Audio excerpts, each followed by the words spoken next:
네, 안녕하세요. 오늘은 교회 건축 PM 강의 두 번째, 건축 법규와 규모 계획에 대해서 알아보도록 할게요. 저번 시간에 교회 건축의 프로세스에 대해서 우리가 살펴봤거든요. 교회가 시작부터 입당 예배 드릴 때까지 어떠한 순서로 진행이 되는가, 그 가이드라인, 그 나침판이라 그러죠. 나침판. 요즘으로 하면 이제 내비게이터처럼 우리가 내비게이션 치고 가면 한 번도 가보지 않은 길을 마치 간 것처럼 이렇게 쉽게 갈 수 있는 것과 같은 이치다. 그래서 교회 건축의 전체 과정을 알면 그만큼 교회 건축이 쉽게 다가와진다. 이렇게 했고, 오늘 강의는 이제 그 세부한 단락으로 쭉 이제 이어질 건데, 건축 법규와 규모 계획. 우리가 건축을 하려면 반드시 만나는 것이 법규입니다. 법규. 이 법규를 우리가 사전적 지식으로 좀 알고 있어야 건축이 좀 수월하다. 그래서 오늘은 그것을 알아보도록 하겠습니다. 교회 법규에 있어서는 크게 우리가 이제 아주 핵심적인 걸로 한 15, 6가지가 있거든요. 그래서 한 가지씩 우리가 좀 공부해 보도록 할게요. 첫 번째 만나는 법규가 우리가 계획하고자 하는 교회 부지의 지목에 대해서 알아보고자 합니다. 대부분 신도시나 재개발 지역은 종교 부지가 다 대지예요. 그리고 지목이 종으로 찍힙니다. 종교 용지 이렇게 찍히거든요. 근데 이제 그냥 일반 대지, 일반 도시, 또 비도시 계획구역 이런 곳에 우리가 부지를 매입하려고 할 때 이 지목에 관한 것이 결부되거든요. 그래서 이 지목에 관한 건 중요한데, 우리가 토지 이용 계획 확인을 이렇게 딱 띄워보면 우리가 가지고 있는 그 땅에 지목이 표현이 돼요. 근데 지목은 대지, 임야, 전, 잡종지 뭐 여러 가지가 있어요. 근데 대지는 무조건 건축을 할 수 있지만 대지 이외의 지목은 개발행위를 해야 됩니다. 개발행위. 개발행위라는 것은 대지가 아닌 지목을 대지로 바꾸는 행위를 말하고, 그 다음에 비도시계획구역에서 건축을 수행하기 위해서 기초적인 소위 말해서 대지 모양을 건축에 적법한 형태로 구축해내는 일련의 인허가 행위를 우리가 개발행위라고 그래요. 그래서 첫째는 임야나 전이나 답이나 이와 같은 그 지목은 개발행위를 반드시 사전적으로 득한 다음에 건축 허가가 들어가게 되어 있습니다. 그래서 이 개발행위를 꼭 알고 계셔야 되고, 땅을 구입하실 때에도 지목이 대지가 아니면 개발행위를 통해서 이것을 대지화할 수 있는 곳이냐, 이걸 조사하셔야 됩니다. 그냥 덮어놓고 구입했다가 지목행위나 개발행위나 이런 것들이 행위가 어려울 경우에는 큰 어려움에 봉착하게 되죠. 그래서 항상 대지가 아닌 그 토지를 매입할 때 교회에서는 그 지역의 개발행위 회사에게 미리 사전적으로 충분히 검토하고 매입하셔야 됩니다. 그리고 참고로 임야나 전이나 농지는 대체 농지 조성비 이런 그 지목이 바뀌는 것에 따르는 세금 부과도 부담이 될 수 있기 때문에 그것도 우리가 확인을 해야 됩니다.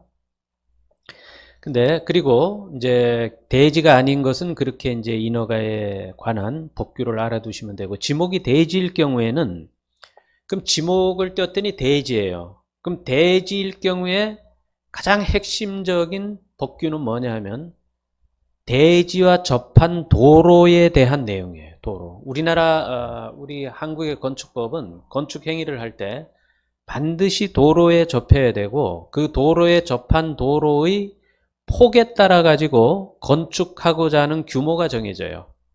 규모의 그 저촉을 받습니다. 그래서 모든 대지는 4m 이상 도로에 접해야 건축 허가가 나요. 그리고 4m 미만의 경우에는 4m를 확보하게끔 그런 조치를 해야 허가가 납니다. 두 번째, 그 진입도로가 6m를 기준으로 해서 건물의 면적이 정해져요.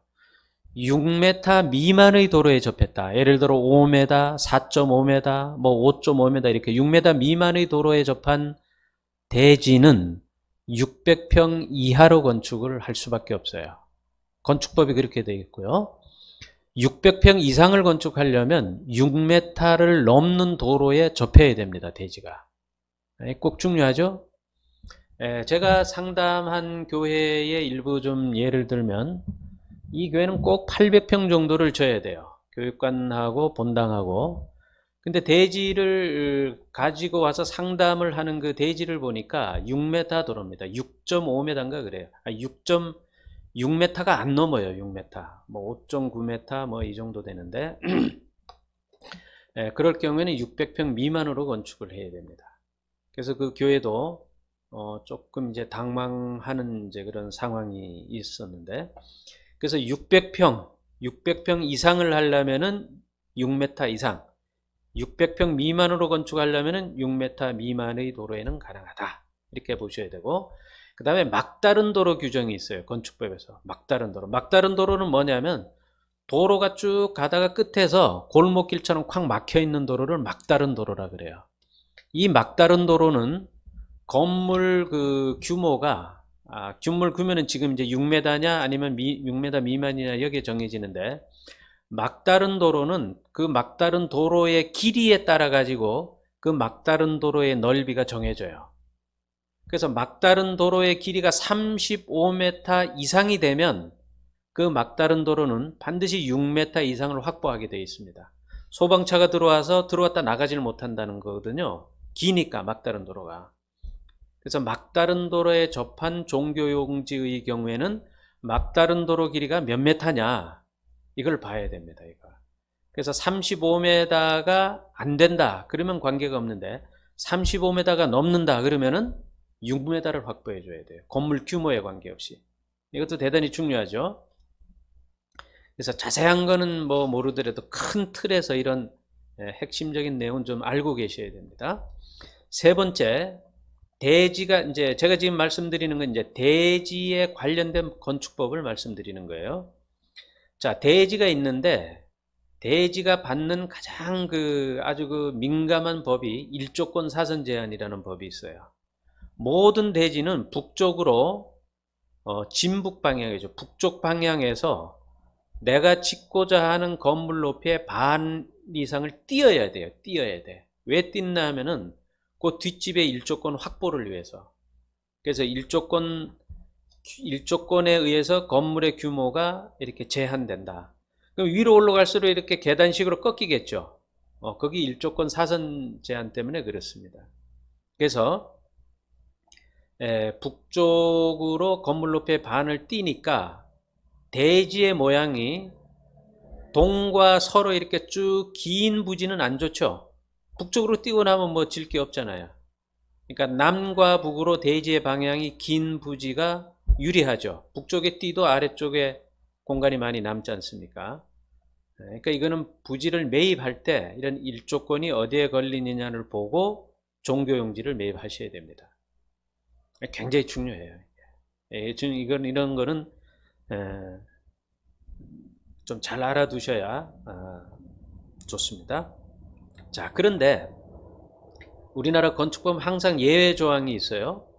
일조권을 안 떼도 되는 경우가 있습니다. 그런 경우는 어떤 게 하냐면은 북쪽에 우리 북쪽에 대지 경계선에서 건물 높이의 반을 띄는데 그 북쪽에 도로가 간다든지 공원이 간다든지 무슨 철도가 간다든지 하천이 있다든지 이럴 경우에는 그 반대편 대지 경계선에서 일조권을 받아요. 그러니까 유리하죠. 만약에 북쪽으로 도로가 10m가 가고 있어요. 그러면 10m 저쪽 우리 종교용지 반대편 반대편에서 건물 높이의 반을 띄니까 크게 영향이 없다는 거죠. 그래서 북쪽에 이런 건축이 금지된 어떤 공간이 있었을 경우에는 일조권에 굉장히 유리하다. 이렇게 이해를 하시면 되고, 그 다음에 네 번째, 종교시설의 가장 중요한 법규를 쭉 말씀드렸는데, 대지안의 공지 적용이라는 법이 있어요. 대지안의 공지. 그러니까 우리 종교용지가 있으면 그 종교용지 대지 경계선에서 건물을 짓는 외벽까지 일정 공간 이상을 띄어서 건축하라, 이런 법조문입니다. 그걸 대지안의 공지 기준이라 그러는데, 그래서 그 공지 기준은 어떻게 되냐면 도로 쪽에서는 3m를 띄어야 돼요. 3m. 그 다음에 도로가 아닌 인접 대지 경계선에서는 1.5m만 띄면 돼요. 그렇게 하고 나머지 그 안에 건축을 해야 된다. 근데 이 대지안의 공지 기준은 지방마다 조금씩 달라요. 지금 제가 말씀드리는 이 3m, 1.5m는 서울시 조례입니다. 근데 제가 저쪽에 충청도 쪽을 갔더니 도로 쪽은 3m인데 인접 대지 경계선에서는 2m를 띄어라. 서울보다 더 안 좋죠? 더 많이 띄라는 거니까. 안양이나 경기도도 2m 띄라, 이렇게 조례가 좀 다 달라요, 지역마다. 그래서 이거는 좀 확인할 필요가 있습니다. 그 다음에 이제 대지 안에 조경을 해야 되는 거거든요. 이 조경은 법으로 정해져 놨어요. 건물 연면적당 대지 면적의 몇 프로 이상은 조경을 반드시 해야 된다, 이렇게 법으로 정해놨어요. 대지안의 공지, 조경시설. 보통 대지 면적의 5%에서 10% 내외의 조경 면적을 설치하게 되어 있습니다. 그러니까 이것도 대지 면적의 많은 부분이 조경 공간으로 빠진다, 이렇게 알아두시면 좋겠고요.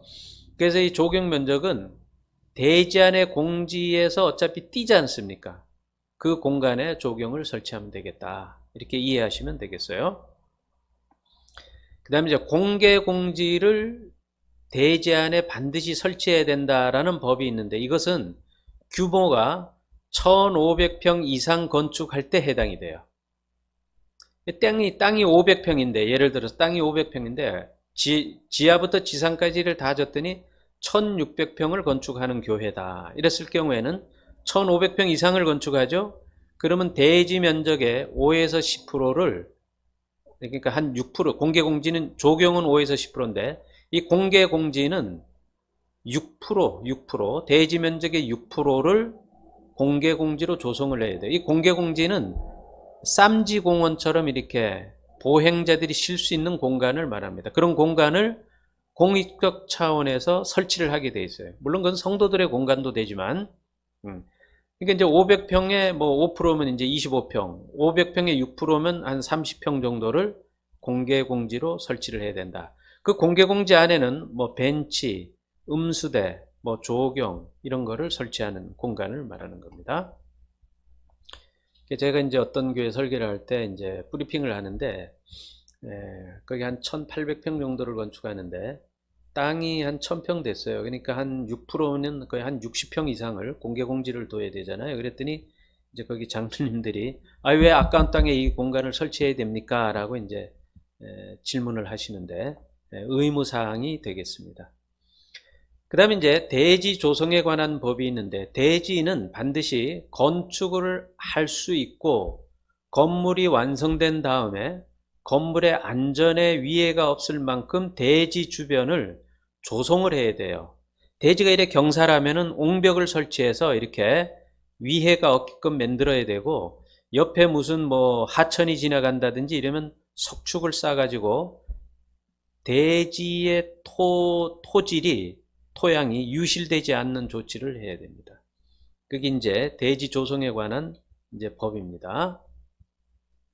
그 다음에 요즘은 이제 지방마다, 도시마다 지구 단위 지침이라는 거를 다 도시계획에 이렇게 수립을 해놨어요.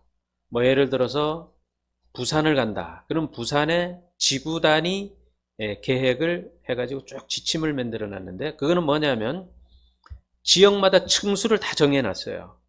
여기는 뭐 7층이야, 여기는 10층이야, 이렇게. 그거는 예를 들어 그 부산이란 도시의 특성을 고려해서 막 난개발이 이루어지면 안 되지 않습니까? 그러니까 일률적으로 고도를 제한시켜 놓은 것이 지구 단위 지침입니다. 거기는 뭐 건물의 모양, 주차장의 입구, 심지어 이런 것까지 어떻게 해라라고 세부 지침을 만들어 놨거든요. 그러니까 교회 건축 전에 그런 지침을 열람을 해서 확인을 할 필요가 있어요. 예를 들어서 창원에 제가 이제 상담이 와서 봤더니 층수를 7층 이하로 건축해라. 높이는 뭐 21m 이하로 해라. 이렇게 이제 정해 놓은 거예요. 근데 그거를 비전문가는 잘 몰라요. 그게 뭐 8층으로 막 계획을 하고 일어났는데 나중에 허가를 내려고 갔더니 이곳은 7층 이하밖에는 건축이 안 됩니다. 이런 이제 답변이 왔다는 거예요. 이게 뭐냐? 이게 지구 단위 지침에 따르는 법조문입니다. 자, 예를 들어서 수도권에 다남 신도시, 뭐 위례 신도시 이런 신도시들이 들어서잖아요. 그 신도시의 종교용지는 12m 이하, 4층 이하로 건축할 것 이렇게 층수를 다 정해놔 버렸어요. 굉장히 참 어쩔 수 없이 따라가야 되지만 굉장히 곤혹스럽죠. 12m 이하로 해놓으면 교회 3층밖에 못 줘요, 지상으로. 교회는 건물이 고가 높잖아요. 그럼 그 비싼 땅을 사가지고 3층 지려고 그걸 사겠냐 이 말이에요. 그러니까 참 이 법도 현실이 너무 좀 배제되어져 있는 법들이 많다. 그러나 그런 거를 잘 열람을 하고 숙지를 하면 지하로 본당을 넣는다든지 뭐 이런 대책을 강구해야 되겠죠. 그 다음에 층수계획이 있습니다. 층수계획. 이 층수는 어떻게 결정이 되냐면 물론 우리는 얼마를 짓겠다 하는 것도 있지만 용적률 나누기 건폐율이 층수예요. 그럼 건폐율은 뭐냐면은 건축법에서 우리 땅에 한 바닥을 최대치로 질 수 있는 면적이 몇 프로까지 질 수 있느냐. 이 프로는 대지 면적에 대한 프로입니다. 그러니까 보통 이제 신도시나 일반 주거지역에서 보면 교회 땅이 예를 들어서 500평이라고 쳐요. 그러면 일반 주거지역에서는 건폐율이 보통 60%입니다. 그럼 땅이 500평이면은 500평 곱하기 60% 하면은 300평을 질 수 있는 거예요. 한 바닥의 최대 면적이. 그게 건폐율입니다. 근데 용적률은 보통 200% 이하로 지라 그래요. 그러면은 종교용지 땅이 500%인데 500% 곱하기 우리 대지 면적, 대지 면적 500평 곱하기 용적률 200% 하면 1000평이죠. 그럼 우리 땅에서는 1000평 이하로 져야 되는 겁니다. 그러니까 1000평 나누기 아까 건폐율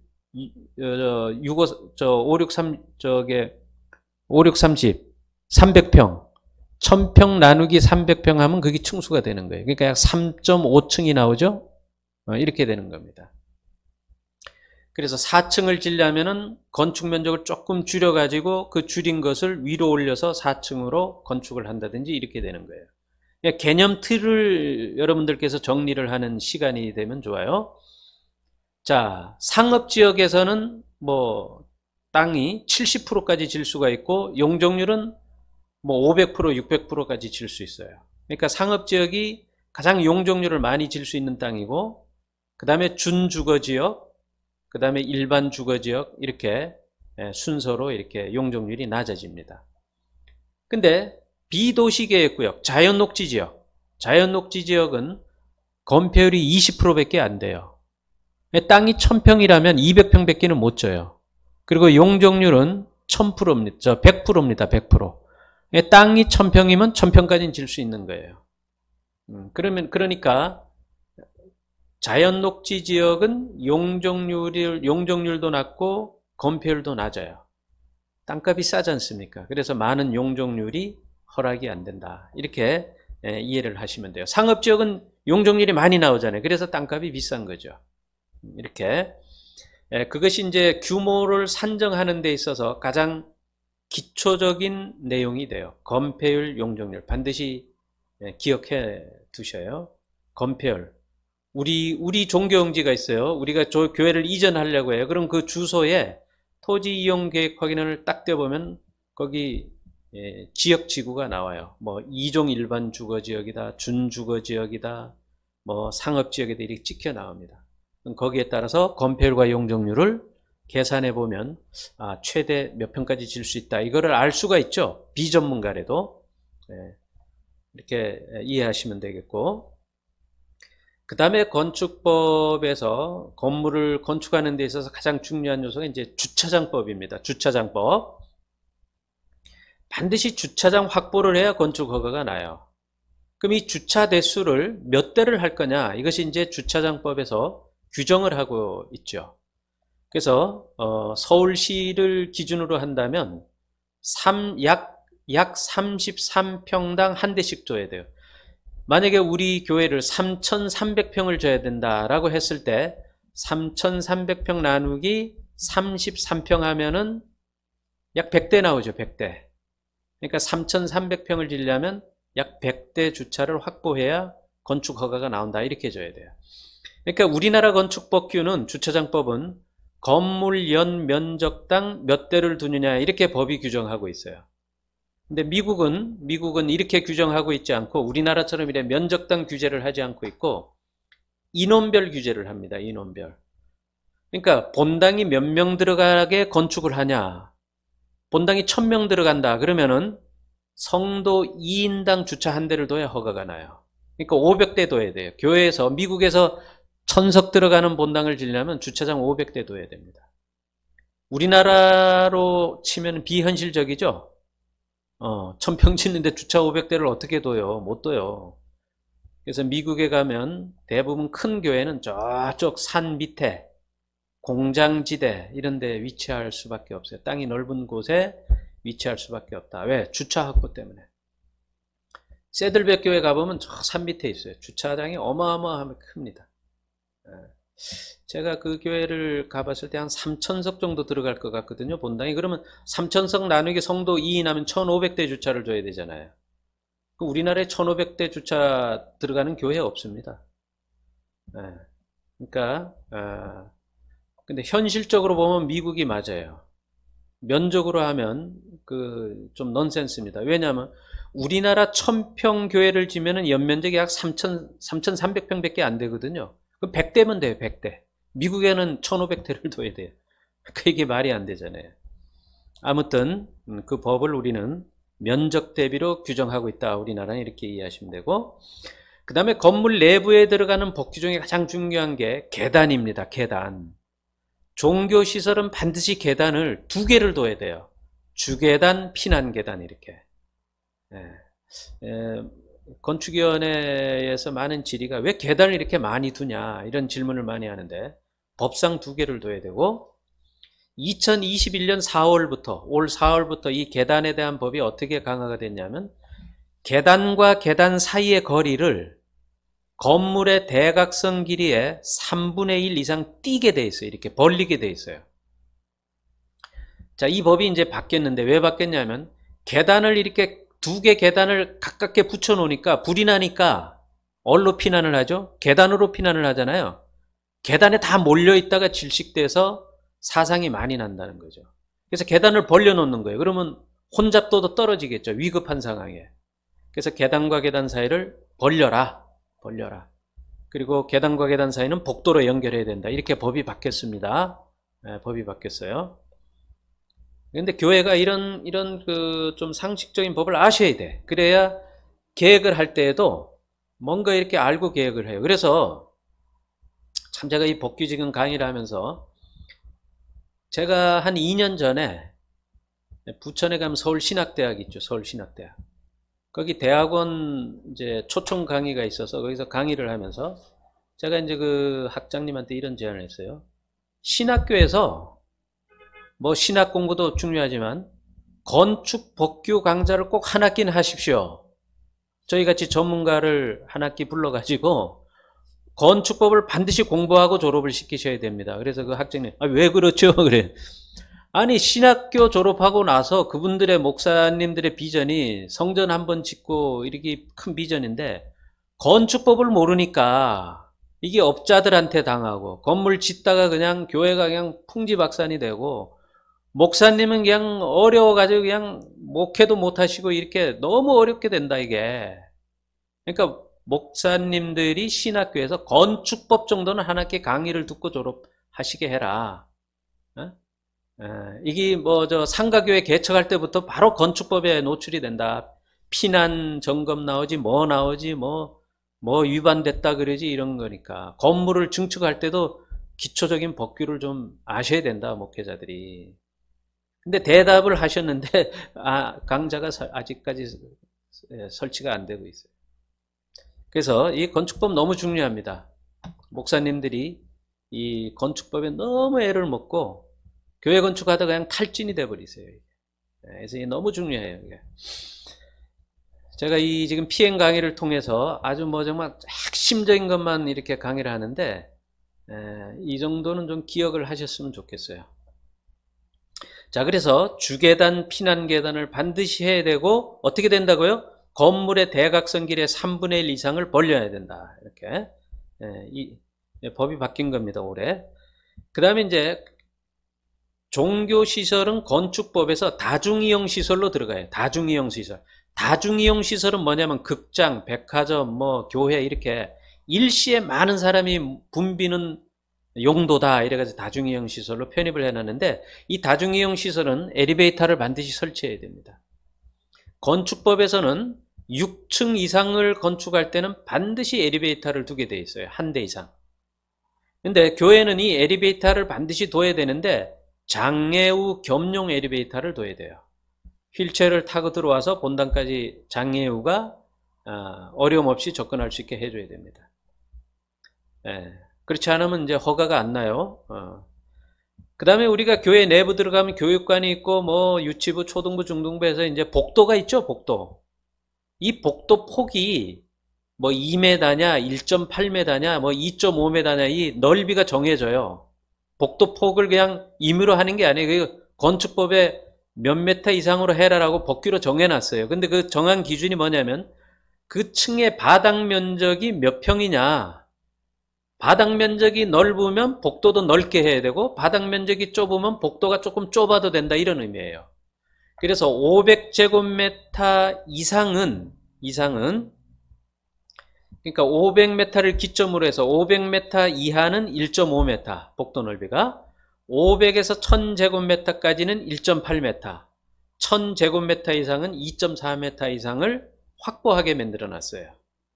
그래서 이것도 설계를 하다 보니까 복도를 왜 이렇게 넓게 해놨습니까? 복도를 실을 더 넓히셔야죠. 이렇게 이제 많이 말씀하시는데 복도 기준이 법으로 이렇게 넓혀져 있습니다. 그 다음에 어떤 종교 용지는 교회 용도가 허가가 안 나는 그런 부지도 있어요. 예를 들어 주차장 부지, 유치원 부지, 뭐 노이자 시설 부지 이런 데는 교회 허가가 안 나요. 제가 오래됐죠. 거의 한 7년 전에 원주에 있는 모 교회를 이제 상담한 적이 있는데 그 교회가 주차장 용지를 샀어요. 싸니까. 그래서 거기다 이제 교회를 질러 하시더라고요. 제가 전라도 광주에서도 그런 교회를 한번 봤습니다. 주차장 용지를 사가지고 교회를 지시려고 하더라고요. 근데 교회 허가가 안 나죠. 근데 허가를 내더라도 아주 지극히 면적이 축소되어 있어요. 근데 주차장 용지는 아예 허가가 안 납니다. 주차장 용도와 그 부속시설만 허가가 나요. 그래서 그 원주에 있는 교회는 굉장히 어려움을 겪었습니다. 그 교회는. 뭐 수십억을 주고 산 땅인데 교회를 질 수 없는 땅이죠. 그래서 이런 것은 부지를 매입하기 전에 반드시 관할 구청에 가서 확인을 하셔야 돼요. 건축에 지장이 없습니까? 이러면 공무원이 요즘은 자세하게 가이드를 해줍니다. 상담을 해줍니다. 그냥 덮어놓고 사시면 안 돼요. 그린벨트 땅 사가지고 애먹는 교회를 내가 너무 많이 봤어요. 대형 교회, 그것도 대형 교회가. 하나며 그린벨트를 뭐 3,000평을 샀는데 교회 지려고. 허가 안 납니다, 그거. 허가 안 나요. 부동산 회사가, 허가 납니다. 이래가지고 샀다 그러는데, 그 사람들이 땅 팔아먹고 오르고 하면 뭐 누가 책임져요. 그린벨트는 절대 종교시설은 허가가 안 납니다. 허가 안 나요. 대부분 허가 난다 그래서 땅을 샀다는 거예요. 허가 안 납니다. 그 다음에 6층 이상 교회를 건축할 때에는 이런 창 있죠. 건물 외벽의 창은 배연시설을 설치해야 돼요. 배연시설. 배연시설은 뭐냐면 안에 불이 나면 이 창이 자동으로 열리면서 연기가 빠지게 해놨어요. 그 연기에 질식돼 죽거든요. 여러분 교회에서 이런 화재가, 물론 일반 건물도 마찬가지인데 화재가 나면 불에 타 죽는 게 아니에요. 사람이 질식돼 죽어요. 연기에 질식돼서. 그 연기를 빨리 뽑아내야 되거든요. 그래서 이제 그걸 배연창이라고 한다. 배연창을 설치해야 된다, 외벽에. 자, 여기까지가 가장 핵심적인 법입니다. 핵심적인 법. 아주 그냥 줄여서 아주 그냥 핵심적인 법. 교회 질 때. 이걸 꼭 염두에 두셔서 이 정도만 알고 있으면 설계할 때 설계자에게 아주 이렇게 눈이 열려요. 이 설계자가 얘기하는 게, 아, 저기 뭔 얘기하는구나, 저 사람이. 알 수 있습니다. 물론 전문가에 의뢰하는 것도 좋지만 교회가 어느 정도 좀 이렇게 사전적 지식을 가지고 계셔야 돼요. 가지고 계셔야 됩니다. 그래서 오늘은 교회 건축 PM 강의 2번째 시간으로 건축물의 법규에 대해서 이제 우리가 알아봤고, 다음 시간은 소형 교회와 중대형 교회의 건축 계획의 핵심적인 키워드를 강의를 해드릴 겁니다. 소형 교회는 교회 건축을 할 때 어떤 거가 가장 핵심적인 포인트냐, 그 다음에 큰 교회는 뭐냐, 이걸 한 두세 차례 나눠서 이제 이걸 강의를 하려고 합니다. 왜냐하면 제가 이제 세미나를 해보면 소형 교회에서 컴플레인이 많이 와요. 아이, 왜 큰 교회 위주로 강의를 하냐, 좀 소형 교회 위주로 해라.